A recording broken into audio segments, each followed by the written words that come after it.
Compare 2/3 and 1/4. When I want to compare these two numbers, I need to look at which number is bigger than the other and figure out if it's greater than or less than. Now, a simple way of doing this one is noticing that 2/3, 2 and 3 are awfully close to each other, which means 2/3 is almost 1. And 1/4, those numbers are kind of spread out. So that's almost 0. I mean, think of it this way. If you were to take a pizza and cut it into 3 pieces, and 2/3 of them are shaded, that's a lot of shading.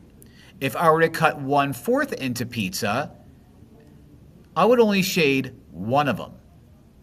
Which pizza is shaded the most?